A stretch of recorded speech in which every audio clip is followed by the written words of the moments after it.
Most people think of Chuck Norris as the undefeated action hero, the guy no one could beat. But did you know that years before Walker, Texas Ranger, Chuck faced off with a real legend? That legend was Joe Louis, the man known as America's first karate champion. He once fought Chuck Norris in a match that very few fans know even happened. No cameras, no big arena lights, just raw skill and pride. And the outcome?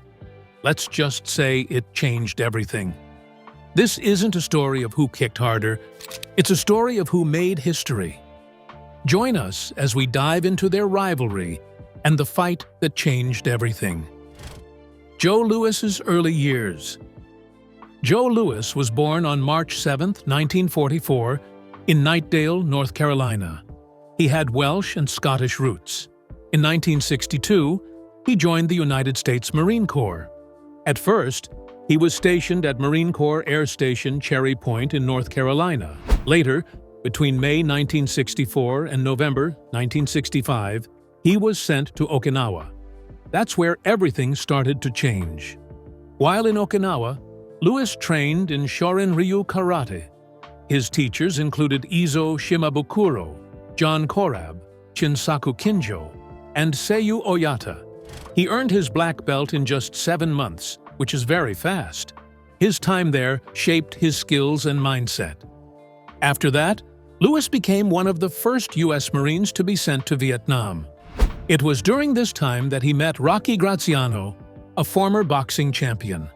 When he returned to the United States in 1966, Louis was stationed at Camp Lejeune, North Carolina, and that's where his military service ended. But his career in martial arts was just beginning. He started to enter tournaments and quickly became a force in the sport.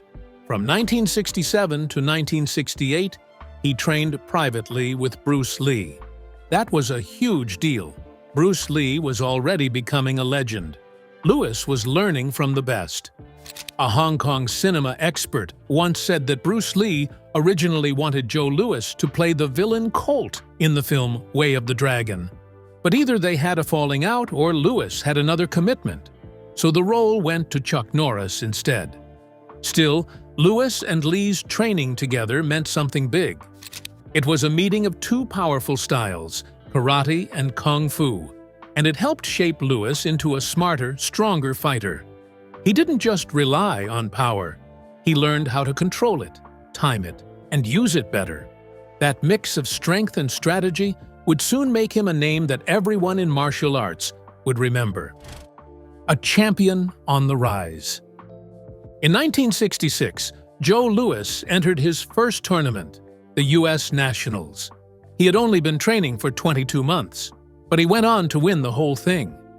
He defeated 7 opponents, including Thomas Carroll in the final. Louis became the grand champion, and he didn't stop there. He held that title from 1966 to 1969. In 1967, he returned to the Nationals and beat Mitchell Bobrow in the semifinals. Then he beat Frank Hargrove 3-2 in a tough final match. But Louis had already beaten Hargrove earlier that year at Henry Cho's karate tournament in New York. That tournament was also where he defeated Chuck Norris. At the time, it was one of the few matches where Louis came out on top against Chuck. A year earlier, at the 1966 Long Beach Internationals, Louis had faced a setback. He lost to Alan Steen in what many saw as an upset. But in 1967, he bounced back stronger than ever. He beat several top fighters that year, Wieland Norris, who was Chuck's brother, as well as Steve LeBounty, Frank Knoll, and again, Frank Hargrove. Louis kept proving he was a top fighter, even after losing a match.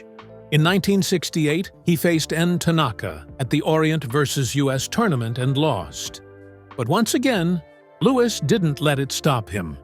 He entered the first professional karate tournament in Dallas and won. He beat Larry Whitner, Phil Ola, and Skipper Mullins. In February of that same year, Louis competed in the first World Professional Karate Championships. This was a major moment in karate history. The event was held in a dojo in Kansas City and allowed heavy contact. Lewis won and was paid $1, becoming the first-ever professional champion in karate. Later in August, he fought Victor Moore in San Antonio. He lost the match, but both men split a prize of $1,000. Still, Lewis wasn't done yet. That same year, he beat Louis Delgado. Delgado had beaten Chuck Norris the year before, so this win mattered a lot. In November 1968, Lewis fought Moore again at the World Professional Karate Championships in New York and beat him. This time, Lewis walked away with the World Heavyweight title and $600 in prize money. His career had ups and downs, but he always came back stronger. That's what made him special. He didn't just win, he grew with each fight. The birth of a kickboxing legend. By the end of the 1960s, Lewis started training with Bruce Lee and former boxer Joe Orbillo. He was ready to take on something new. In 1970, promoter Lee Faulkner wanted Lewis to fight again. Lewis had retired from point fighting by then, but he agreed to return on one condition. He wanted a full contact fight. No holding back. Faulkner agreed. On January 17, 1970, Lewis stepped into the ring with Greg Baines. The two wore boxing gloves. The announcer called them kickboxers. That night, Joe Louis won the first-ever kickboxing match in North America by a second-round knockout. It was a historic moment. A new sport had been born, and Lewis was its first champion. He defended his title again in June 1970 against Big Ed Daniel in Dallas. Daniel had a strong background. He was a pro wrestler, a boxer, a black belt, and a police officer. Lewis knocked him out in 2 rounds. He faced Daniel again in a rematch and knocked him out in 3. In January 1971, Lewis knocked out Ronnie Barkut at the United Nations Open Karate Championships. He then scored another knockout against Atlas Jesse King. Between 1970 and 1971, Lewis defended his title 8 times, all by knockout. His record stood at a perfect 10 wins, 0 losses, with 10 knockouts. He was the first kickboxer to be featured in the Ring Boxing magazine and Sports Illustrated. In 1974, Lewis fought in a new event, PKA Full Contact Karate. It was shown on ABC's Wide World of Entertainment. Fighters wore foam gear and fought to knock each other out. Lewis knocked out Frank Brodar in the second round and won the PKA heavyweight title. That same year, Black Belt magazine named him Fighter of the Year. In 1975, Lewis lost a non-title fight in Hawaii to Teddy Limoes. He also lost to Ross Scott later that year after suffering a shoulder injury. After contract issues, he was stripped of his PKA title. He later moved into film.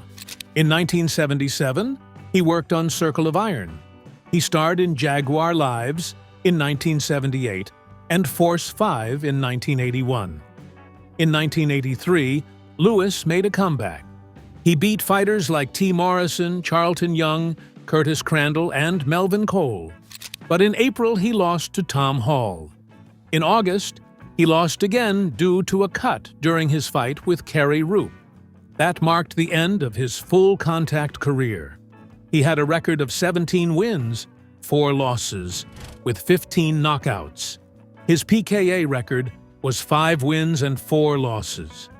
In 1990, Lewis had one final exhibition match with Bill Wallace. Though both men were older and denied boxing licenses, the event drew attention.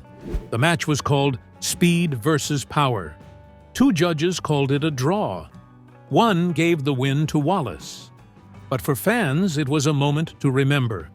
Lewis once said he was warned not to use full power against Wallace, who weighed less. That moment showed the respect he had for others, even in the ring. While Joe Louis was stepping out of the ring for the final time, another name had already begun making waves in the world of martial arts.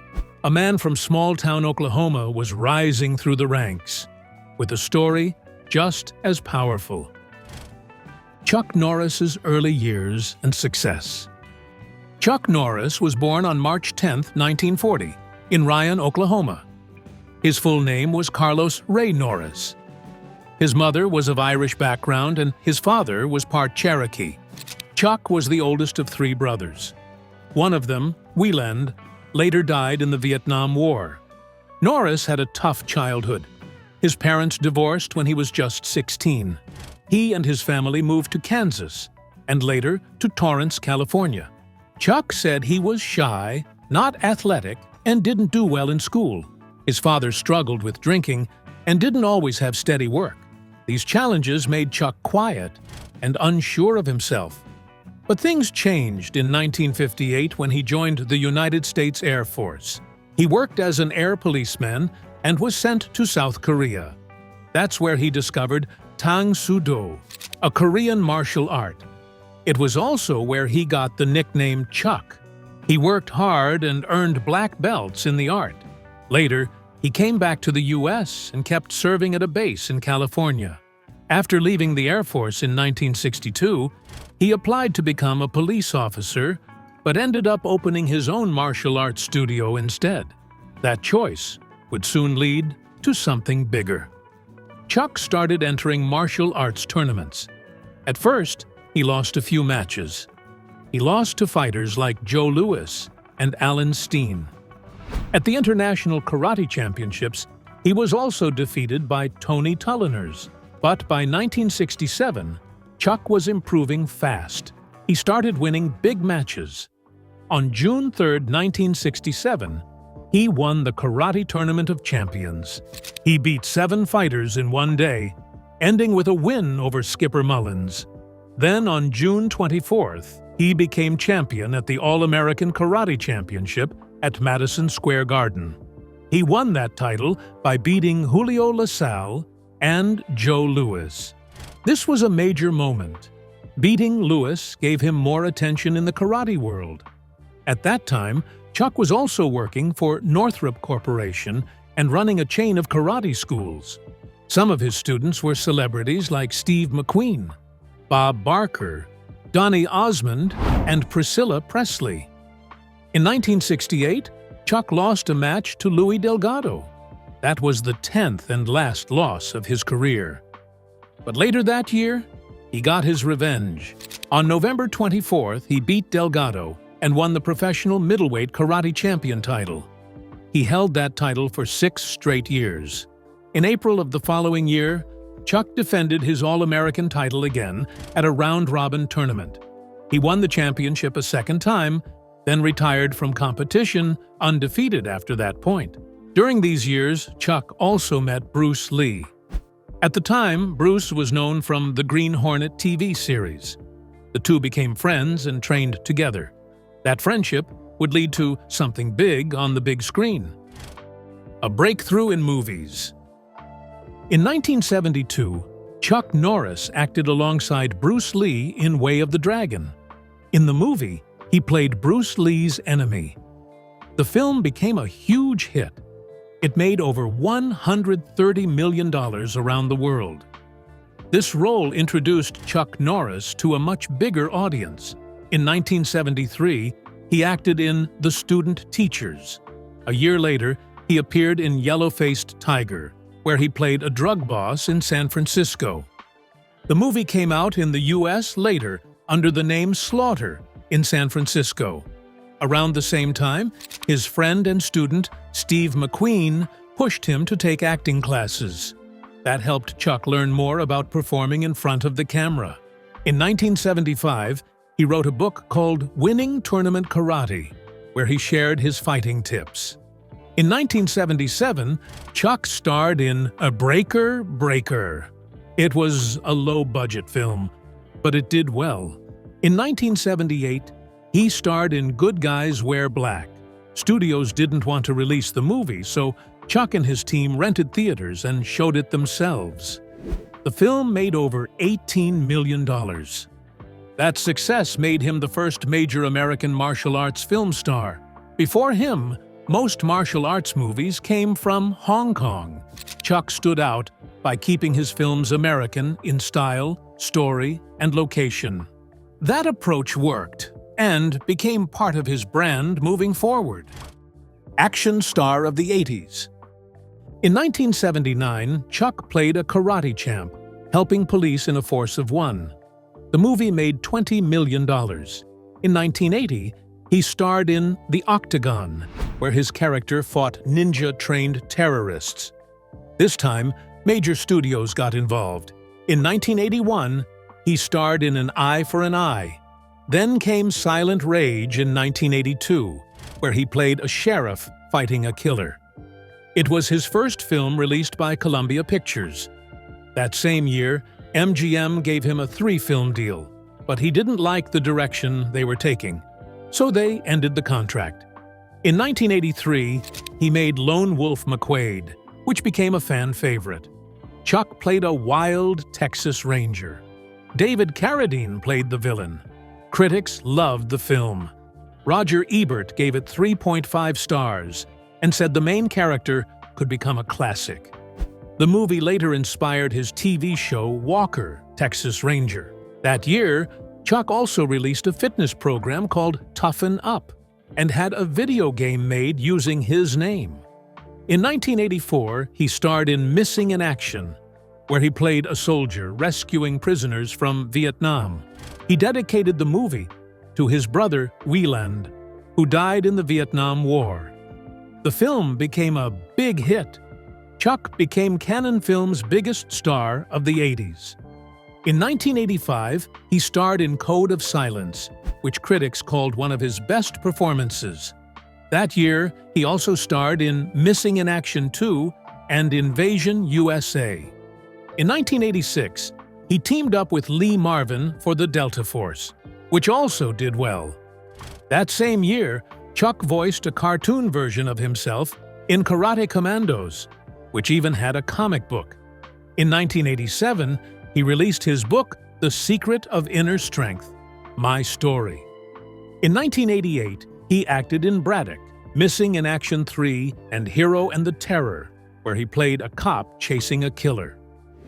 Chuck's name was now tied to action, strength, and honor. By the early 1990s, Chuck's movies had earned over $500 million. People started calling him the blonde Bruce Lee, or comparing him to Clint Eastwood. He kept making movies like Delta Force 2, The Hitman, and Sidekicks. In 1993, Chuck began his biggest TV success, Walker, Texas Ranger. He played Cordell Walker, a brave Texas Ranger who fought criminals with honor. The show ran for 8 seasons and was very popular. It ranked in the top 30 TV shows for years. Chuck even did crossover episodes with other shows like Martial Law. He appeared on a Randy Travis music special and was part of a wrestling event where he kicked Jeff Jarrett during a match. In 1996, he wrote, The Secret Power Within: Zen Solutions to Real Problems. In 1998, he acted in the TV film Logan's War, Bound by Honor. Around this time, Chuck also became known for promoting Total Gym equipment with Christy Brinkley.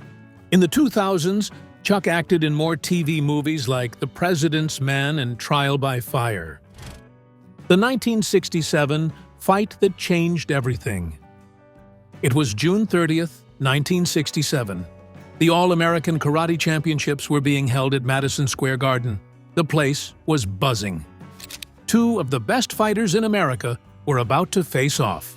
Chuck Norris and Joe Louis. This wasn't just any match. It was the fight everyone was talking about.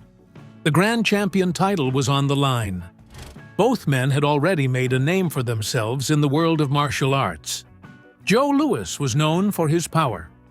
Chuck Norris was known for his strategy. But no one could predict what would happen next. As the crowd watched closely, these 2 legends stepped onto the mat. They didn't have flashy entrances, no big music, just focus and discipline. The fight was fast and sharp. Every move counted. It wasn't about who hit harder. It was about who outsmarted the other. In the end, it was Chuck Norris who came out on top. He defeated Joe Louis and claimed the championship belt. It was a big moment, not just for Norris, but for the future of karate in America. People couldn't believe it. Louis was the favorite, but Chuck had shown that timing and technique could beat even the strongest opponent. That win didn't just earn him a title, it earned him respect. It proved that Chuck Norris was more than a rising star. He was a serious contender, and for many, it was a fight they never even knew happened. No social media, no major broadcast, just one unforgettable moment that history almost forgot. But did you know that before the fight at Madison Square Garden, there were other battles between Chuck Norris and Joe Louis? The rivalry that built up to it. Earlier that same year, they had already met more than once. Each time it was intense. And each time, Chuck Norris managed to defeat Joe Louis. He beat him at the Tournament of Champions, then again at the Internationals. These were two of the biggest karate tournaments in the country. Joe Louis was known for his strength and power. Many believed he was unbeatable, but Chuck had a different style. He was smart, calm, always thinking ahead. His moves weren't just quick, they were planned. That's what made the difference. While Louis came in with force, Norris came in with focus. Their rivalry became one of the most talked about in martial arts. It wasn't personal, it was pure competition. Each fight pushed both of them to get better. And fans knew that whenever these two faced off, something big was going to happen. The pressure was high, the energy was real. Chuck Norris himself thought of Joe Louis as the greatest karate fighter of all time. That's the kind of respect they had for each other. Even with all their battles, there was honor. These early fights set the stage for that big one in June. It wasn't a random match. It was the result of a long and competitive rivalry. Every round they fought before added more fire to the story. So when they walked into Madison Square Garden, it wasn't just two men fighting. It was two champions meeting again, with everything on the line. But after losing the big match in June, Joe Louis didn't stop. So the question is, what happened after the final match?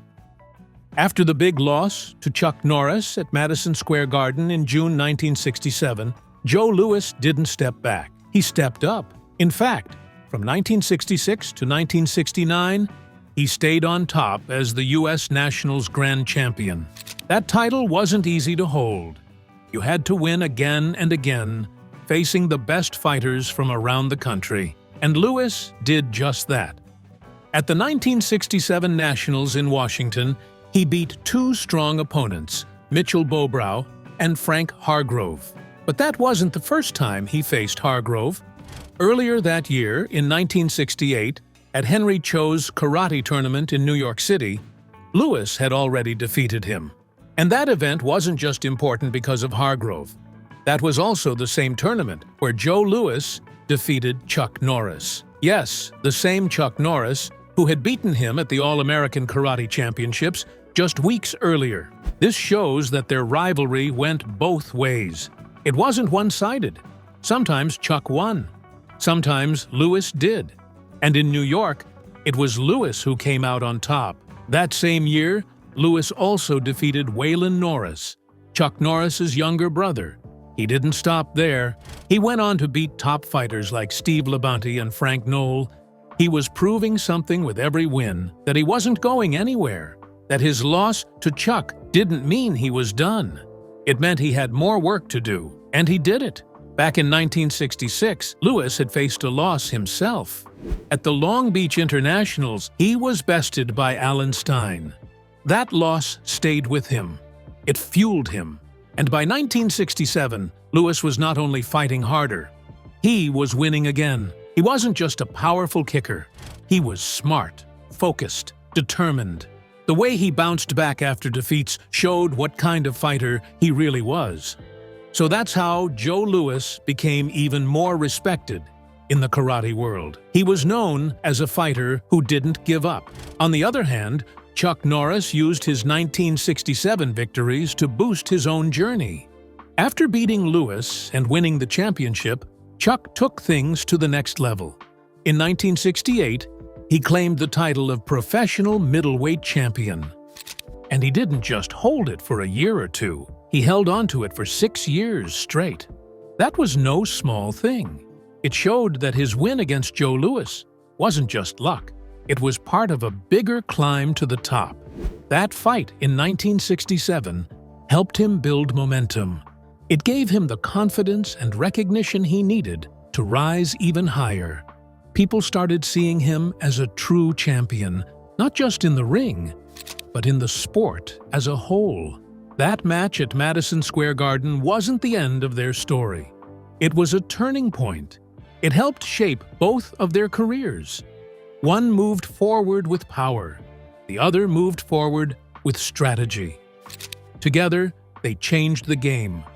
Their rivalry showed the world that karate wasn't just about strength. It was also about skill, respect, and the will to keep going, even after a loss. Later years and death of Joe Louis. Joe Louis was known for being one of the strongest fighters in karate. His power didn't come from just training. It came from years of weightlifting and wrestling when he was young. That early strength helped him stand out in the tournament world. But he wasn't just strong. He was also fast. In fact, some people were shocked by how quick he was for his size. Later in life, he could even copy Bruce Lee's famous speed tricks. He would ask someone to block his punch, but they never could. That kind of speed, mixed with his strength, made him a real threat in every fight. One move Joe used all the time was his lead side kick, especially with his left leg. It was so quick and sharp that most people couldn't stop it. When someone asked why he always used the same kick, Joe smiled and said, "Why not? They can't block it." He also used a fast back fist punch. And if that didn't land, he'd grab his opponent's uniform and follow up with a strong reverse punch. That kind of thinking, quick and simple, was a big part of his style. Over time, Joe Louis didn't just stick to karate. He trained with famous boxers like Sugar Ray Robinson and Joe Orbilio. He also trained with Bruce Lee and learned Jeet Kune Do. That mix of training gave him a unique way of moving in fights. He understood how to control space and close the gap between him and his opponent. In full contact fights and kickboxing, Joe had favorite moves that he used often. He liked to start with a side kick and then follow with a hook punch, usually with his left hand. He also said that he used low kicks in his very first kickboxing match against Greg Baines. He called them his main weapon. Joe didn't just stick to one style. He studied many: Shorin-ryu karate, Okinawan kenpo, judo, boxing, tai chi, and Jeet Kune Do. That made him a well-rounded fighter, ready for anything. As a teacher, he also gave back. He trained others using the 5 angles of attack, which he learned from Bruce Lee, and then changed using his own fight experience. Speaking of which, did you know that Joe Louis was almost chosen by Bruce Lee to act in the film Way of the Dragon? Bruce wanted him to play the villain Colt, but either they had a falling out or Joe had a schedule conflict. So Chuck Norris got the role instead. Joe did act in films, though. In 1989, he starred with Robin Shou in Bloodfight 2, The Death Cage, playing a character named Mr. Kent. In July 2011, Joe was told he had a brain tumor. Doctors gave him only a few weeks to live without surgery. He went into surgery on July 18th, but his condition got worse. The cancer spread to his shoulder and hip. Joe Louis passed away on August 31st, 2012, at the age of 68. He died at a medical center for veterans in Pennsylvania. He was buried in Knightdale, North Carolina, which was his hometown. And what about Chuck Norris? Now in his 80s, Chuck Norris has slowed down from the high kicks and action scenes, but he's far from retired. He spends most of his time with his wife, Gina, and their family. They live a quiet life on their ranch in Texas, where they also run Seaforce Bottling Company, a water company started after finding a natural aquifer on their land. Even though he's not acting as much, Chuck stays connected to fans. He continues to appear in commercials and sometimes shows up at public events. He also supports military veterans and children through his charity, Kickstart Kids. This program teaches character and discipline through martial arts in schools. Chuck still writes from time to time and has worked as a columnist. And of course, the internet never lets him fade away. The Chuck Norris facts are still shared all over social media. Jokes like, "Chuck Norris doesn't do push-ups. He pushes the earth down," have made him a living legend. Even at this age, Chuck remains a symbol of strength, discipline, and humor. He may not be fighting on screen anymore, but his legacy continues, one roundhouse kick at a time. Do you think Chuck Norris would have still become a legend if Joe Louis had taken that movie role instead? And in your opinion, who had the greater impact on martial arts history? Joe Louis or Chuck Norris? Share your thoughts in the comments below. And don't forget to hit like, subscribe, and stay tuned for more incredible stories from Hollywood's fascinating history. See you next time.